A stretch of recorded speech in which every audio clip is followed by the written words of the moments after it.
Hello student, welcome in Aradhya classes. I am Akash Uttaria.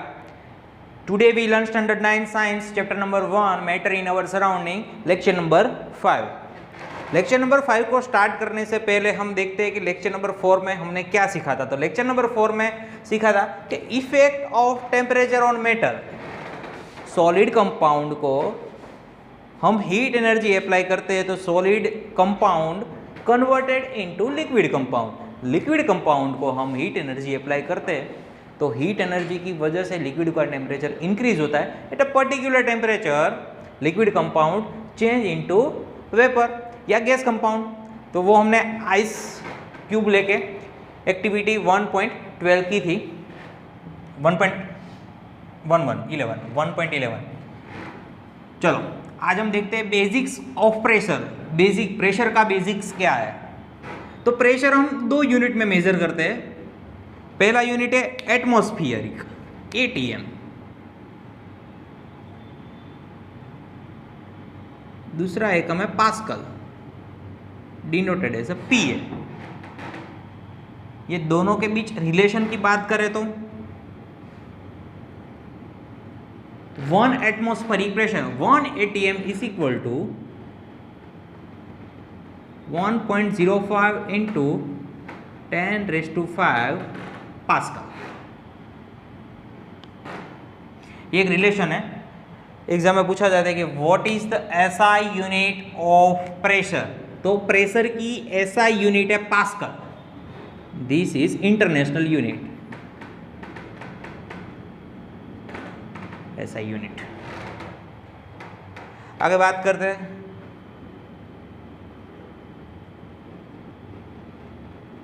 Effect of pressure on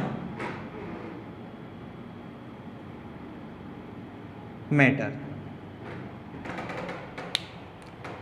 activity 1.3 में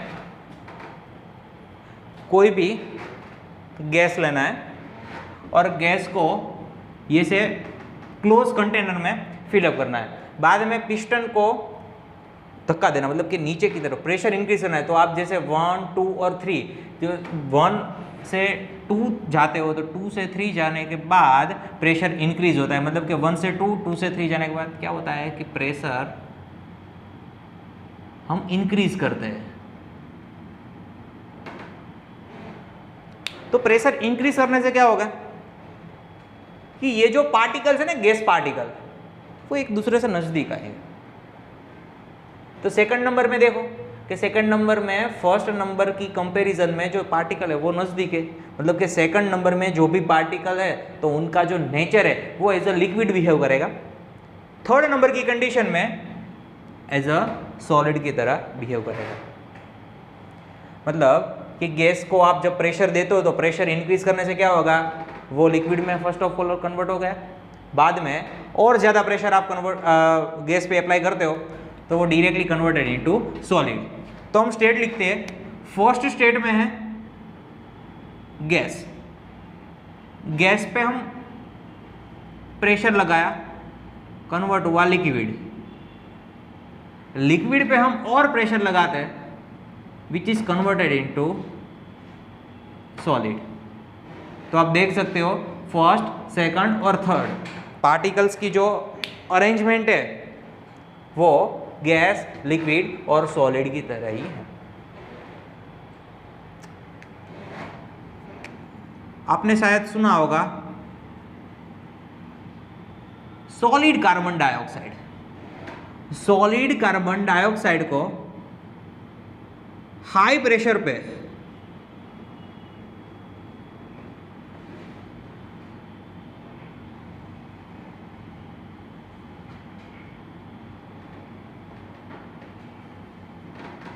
fill up किया जाता है। अगर ये solid carbon dioxide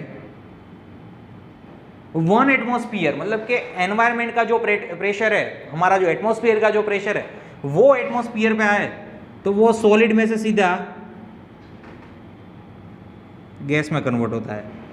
eight 1 atmosphere pressure solid carbon dioxide converted into गैसीय state. वास्तव में वो है तो गैस ही, लेकिन हाई प्रेशर पे फील करने से वो क्या होता है, सॉलिड कार्बन डाइऑक्साइड में तब्दील होता है। नेक्स्ट बात करते हैं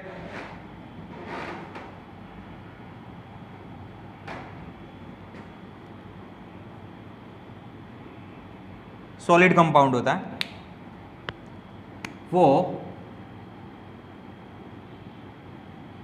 लिक्विड पे कन्वर्ट होता है, और लिक्विड है वो गैस में कन्वर्ट होती है। तो सॉलिड में से जो कंपाउंड लिक्विड बनता है उससे कहते हैं हम फ्यूजन। और कभी कभार लिक्विड कंपाउंड का हम सॉलिडिफिकेशन करते हैं तो liquid compound turns into solid, तो वो प्रोसेस को बोलते हैं सॉलिडिफिकेशन।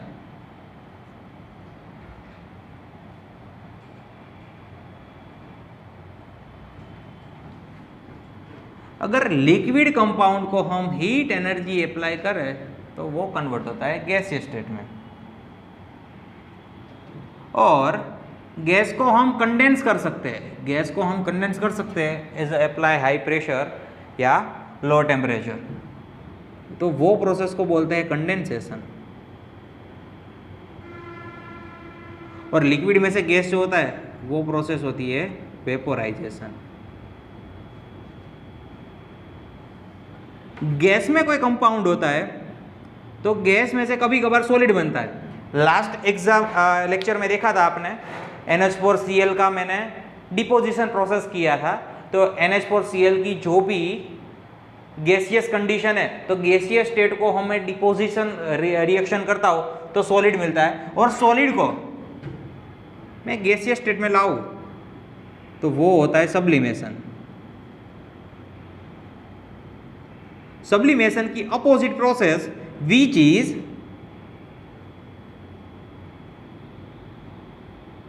डिपोजिशन। ये अच्छी तरह से याद रखना है, 1 मार्क का क्वेश्चन आ जाता है कि सॉलिड कंपाउंड लिक्विड में कन्वर्ट होता है तो वो प्रोसेस को क्या कहते हैं, तो which process is fusion. Liquid solid में कन्वर्ट हुआ है तो वो सॉलिडिफिकेशन, लिक्विड गैस में कन्वर्ट हुए तो वो वेपराइजेशन, गैस कन्वर्ट लिक्विड में हुए तो वो प्रोसेस होगी कंडेंसेशन। सॉलिड कंपाउंड गैस में कन्वर्ट होता है सीधा विदाउट अटेन लिक्विड, लिक्विड में जाने से पहले वो सीधा गैस में चला जाता है तो वो प्रोसेस होती है सब्लिमेशन। और गैस जब सॉलिड में कन्वर्ट होता है तो वो होता है डिपोजिशन प्रोसेस। नेक्स्ट बात करते हैं इवापोरेशन। तो इवापोरेशन समझने के लिए एक एक्टिविटी भी दी है, लेकिन what is evaporation, natural process है।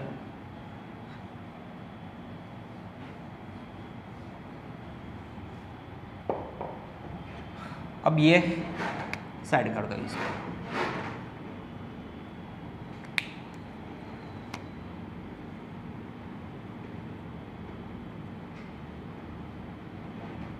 इवापोरेशन शॉर्ट में हम कह सकते हैं vaporisation below the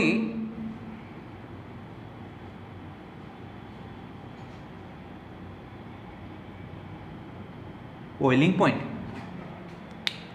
boiling point पे जाने से पहले हमारा कोई भी लिक्विड कंपाउंड है वो डायरेक्टली गैस में कन्वर्ट होता है, वो प्रोसेस को कहते हैं इवापोरेशन, और वो नेचुरल में दिखाई देती है। तो इवापोरेशन क्यों होता है, तो इवापोरेशन होने का मेन रीजन है kinetic energy of particles. Suppose ये गीला कपड़ा है, वेट क्लॉथ बोलते हैं,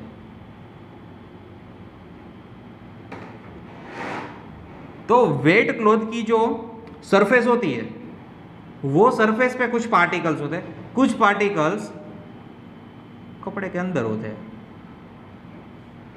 ये दोनों के पास काइनेटिक एनर्जी होती है, लेकिन काइनेटिक एनर्जी में फर्क है। ये पार्टिकल्स है ना, ये पार्टिकल्स जो सरफेस पे है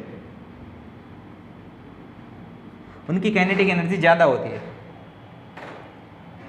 as compare to inner side particle. Kinetic energy ज़्यादा होने से ये पार्टिकल इजीली एटमॉस्फेयर में जा सकते हैं by breaking attraction. Kinetic energy ज़्यादा होने से ये दो पार्टिकल के बीच जो भी अट्रैक्शन है वो अट्रैक्शन तोड़ के इजीली एटमॉस्फेयर में जा सकते हैं। तो एटमॉस्फेयर में कन्वर्ट होने के लिए बॉइलिंग पॉइंट जितना टेम्परेचर जरूरी नहीं है।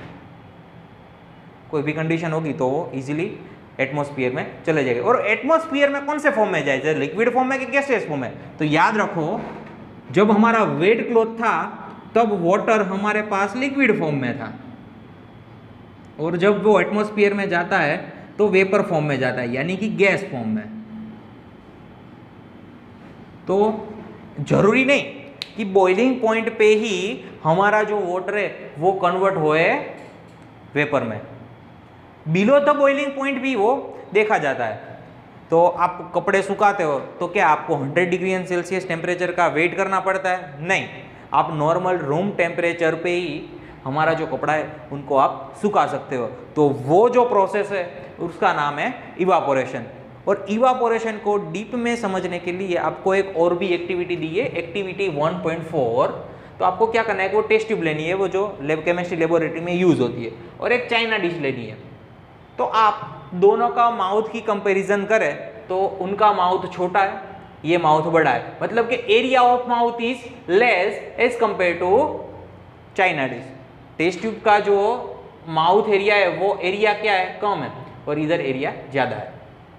तो आपको टेस्ट ट्यूब में और चाइना डिश में सेम अमाउंट का वाटर फिलअप करना है और अपनी विंडो के पास रखना है, और आपको टाइम मेजर करना है कि वाटर को इवापोरेशन होने में कितना टाइम लगता है। तो आप देखेंगे कि सबसे पहले चाइना डिश का जो वाटर होगा ना वो इजीली इवापोरेट हो जाएगा as compare to test tube, क्योंकि चाइना डिश का जो सरफेस है वो सरफेस ज़्यादा है, उनका माउथ बड़ा है इसलिए सरफेस ज़्यादा है, और जो टेस्ट ट्यूब का माउथ है वो छोटा है, मतलब कि ये आउटर सरफेस है वो टेस्ट ट्यूब को कम मिलती है और चाइना डिश को ये आउटर सरफेस ज़्यादा मिलती है। तो वही वजह से चाइना डिश में जो भी रखा हुआ वाटर है वो इजीली वेपोराइजेशन हो जाता है। दूसरी कंडीशन हम अप्लाई करें, हम दो चाइना डिश लेते हैं, ये एक चाइना डिश और भी एक चाइना डिश लेते हैं,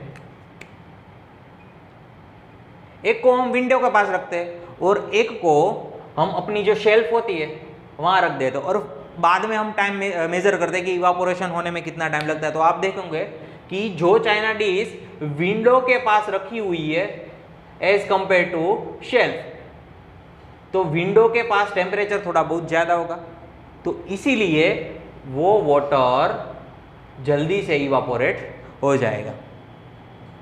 दूसरा भी आप अनुमान लगा सकते हो कि मॉनसून में और समर में, तो समर में टेम्परेचर ज़्यादा होता है, तो यही same amount of water summer में वेपोराइजेशन होने में बहुत कम टाइम लगाता है एज कम्पेयर टू मॉनसून, क्योंकि मॉनसून में हमारी जो एटमॉस्फेयर है तो एटमॉस्फेयर में कुछ मॉइस्चर भी होती है, ह्यूमिडिटी भी होती है, तो ह्यूमिडिटी की वजह से इवापोरेशन का जो रेट है उन पर अल्टर करता है, वो उन पे डिपेंड भी करता है। तो देखते हैं effect of evaporation different parameter.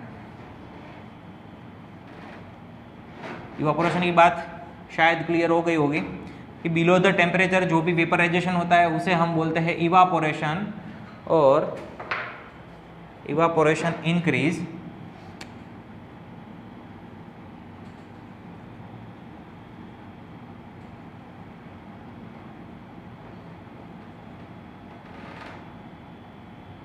By first increase surface area.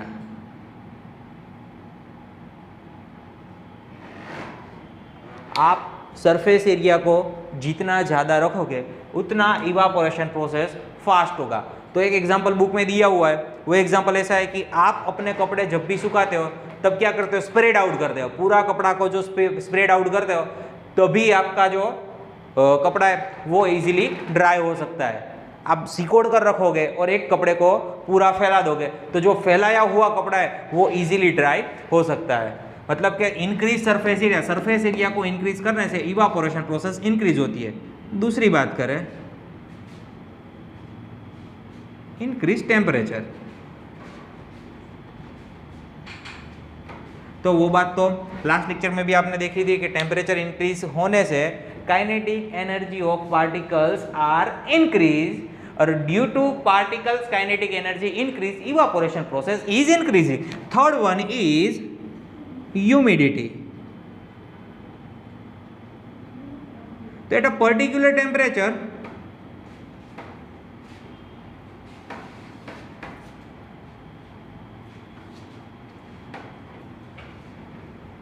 air hold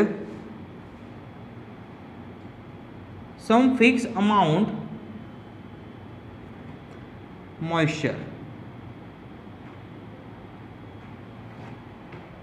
किसी भी पर्टिकुलर टेम्परेचर पे हमारी जो आसपास की एयर है वो पर्टिकुलर अमाउंट की फिक्स अमाउंट की मॉइस्चर है वो होल्ड कर सकती है।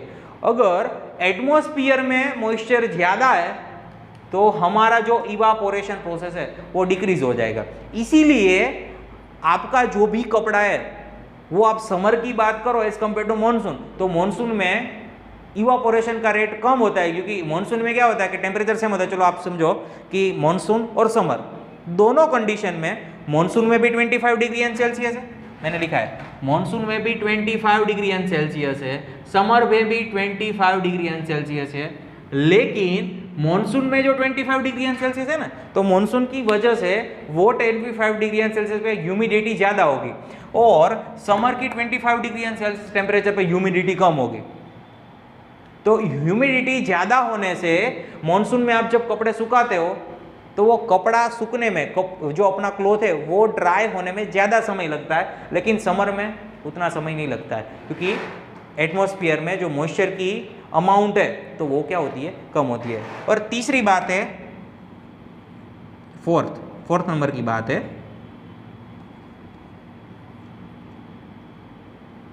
Wind speed. देखो वाइंड स्पीड ज़्यादा पवन में आपका जो भी कपड़ा है वो इजीली ड्राई हो जाता है, फास्ट है, उनकी जो ड्राई होने की स्पीड है वो फास्ट है। क्योंकि क्या होता है कि ये कपड़ा है तो कपड़े के आउटर सरफेस पे जो भी वाटर मॉलिक्यूल्स है वो वाइंड की वजह से इजीली एटमॉस्फेयर में एंटर हो सकते हैं। मतलब कि वाइंड स्पीड इंक्रीज होगी तो आपका इवापोरेशन भी क्या होगा, इंक्रीज होगा। तो ये बात हुई इवापोरेशन की। और आगे कुछ एग्जांपल देखने हैं कि वेपराइजेशन की वजह से, इवापोरेशन की वजह से वो हमें कूलिंग इफेक्ट क्यों देते हैं। तो देखते हैं दोस्तों कुछ एग्जांपल। इवापोरेशन की वजह से कूलिंग इफेक्ट मिलती है। How does evaporation cause cooling? Suppose आपने जो नेल रिमूवर आता है एसीटोन सॉल्यूशन, तो एसीटोन सॉल्यूशन को आप अपने जो पाम होती है ना, पाम पे आप रखते हो तो क्या होता है कि वो आपको एक कूलिंग इफेक्ट देता है, अपने हाथ को क्या देता है, कूलिंग इफेक्ट देता है। तो क्यों ऐसा होता है? क्योंकि किसी भी कंपाउंड को इवापोरेशन करने के लिए वो अपने सराउंडिंग में से एनर्जी को क्या करेगा, एब्सॉर्ब करेगा। Energy, heat energy absorb. तो हीट एनर्जी एब्सॉर्ब करने से क्या होगा कि आपने एसीटोन अपने पाम पे लिया और अपने हाथ की जो आसपास एटमॉस्फेयर है वहां से वो क्या करेगा, हीट एनर्जी एब्सॉर्ब करेगा। मतलब कि आपका जो हाथ है उनके आसपास जो भी एनर्जी है ना, वो एनर्जी को डिक्रीज करता है, हीट एनर्जी को डिक्रीज करता है। तो हीट एनर्जी डिक्रीज होने से टेम्परेचर डाउन होता है, तो टेम्परेचर डाउन होने की वजह से वो आपको एज अ कूलिंग इफेक्ट देता है। एसीटोन को आप जब भी अपने हाथ पे रखते हो तो जो हाथ होता है अपना बराबर से, तो उसमें से वो क्या करता है, हीट एनर्जी एब्सॉर्ब करता है। दूसरी बात है sprinkle water on roof during summer.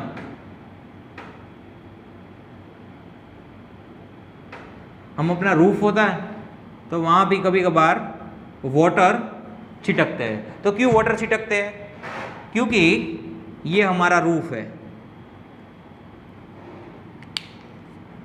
और हमने वाटर छिटका, तो ये रेड लाइन बनाई हमने वाटर सरफेस। एटमॉस्फेयर में क्या है? हीट है, क्योंकि ज़्यादा हीट होगी तभी आप वाटर अपना स्प्रिंकल करोगे, मतलब कि आप छिटकते हो। तो ये वाटर, ये हीट है ना, एटमॉस्फेयर की हीट, उनको क्या करेगा? सबसे पहले एब्सॉर्ब करेगा, और एब्सॉर्ब होने से वो जो वाटर है वो क्या होगा? इवापोरेट होगा। मतलब आपका जो रूफ है, वो रूफ के आसपास एनवायरमेंट है, वो एनवायरमेंट की हीट एनर्जी क्या होगी? डिक्रीज होगी। और ये वाटर ना, ये वाटर कितना टेम्परेचर एब्सॉर्ब करेगा? तो अपनी जो लेटेंट हीट ऑफ वेपराइजेशन है, तो वो लेटेंट हीट ऑफ वेपराइजेशन जितना वाटर को हीट को एब्सॉर्ब करेगा। तो लेटेंट हीट ऑफ वेपराइजेशन की वजह से हमें एक कूलिंग इफेक्ट मिलती है। क्यों?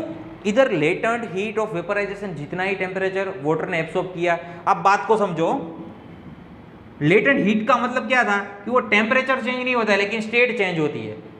मतलब कि हमारा जो वाटर है वो कूल वाटर है, और वो कूल वाटर कन्वर्ट होता है वेपर में। तो जो वेपर का टेम्परेचर चेंज नहीं होगा, क्योंकि वाटर ने कौन सी हीट एब्सॉर्ब की? अपनी जो खुद की लेटेंट हीट थी, उतनी ही एनर्जी एनवायरनमेंट में से क्या करता है? हीट के फॉर्म में एब्सॉर्ब करता है। तो लेटेंट हीट का जो फॉर्मूला है वो हम इधर लगा सकते हैं। और बात हुई समर की,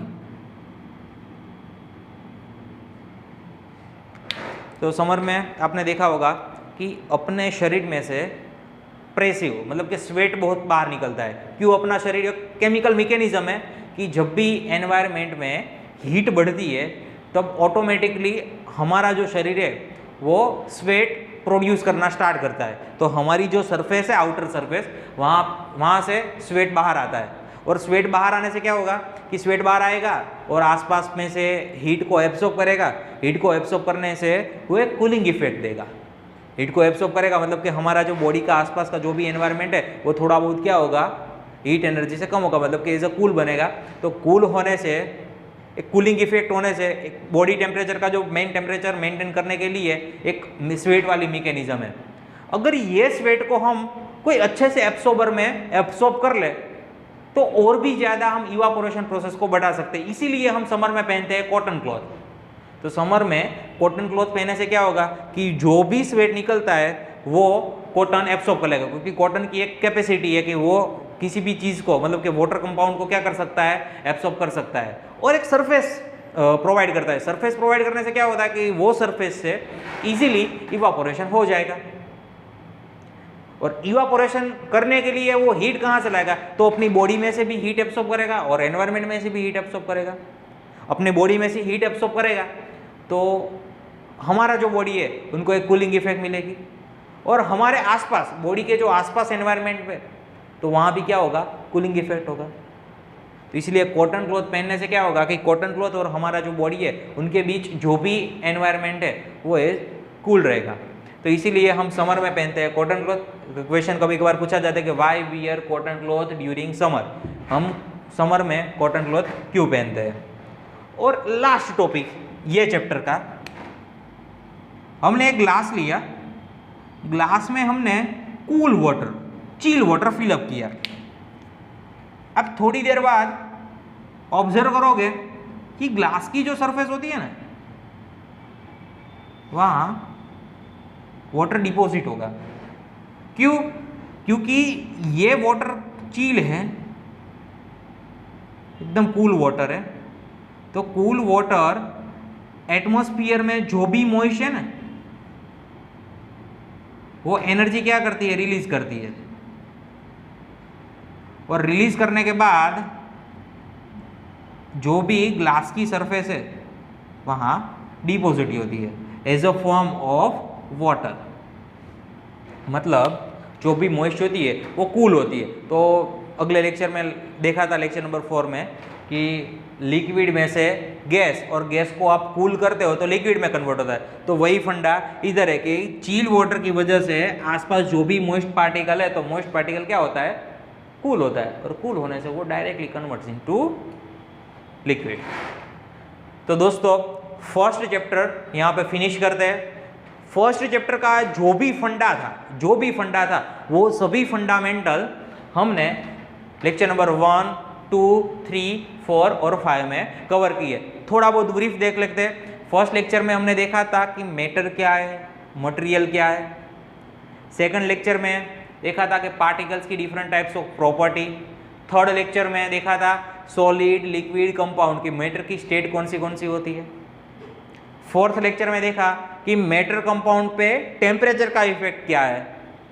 और ये 5 लेक्चर में देखा कि effect of pressure on matter, कि मैटर पे जब प्रेशर डिफरेंस टाइप का अप्लाई होता है तब क्या क्या चेंजेस दिखाई देते हैं। और लास्ट, इसी लेक्चर में लास्ट देखा इवापोरेशन, कि evaporation cause a cooling effect, कि इवापोरेशन की वजह से कूलिंग इफेक्ट क्यों मिलती है। तो दोस्तों यहाँ पे फर्स्ट लेक्चर का जो फंडामेंटल है वो फिनिश करते हैं। मिलते हैं कुछ नया लेक्चर में। Thank you.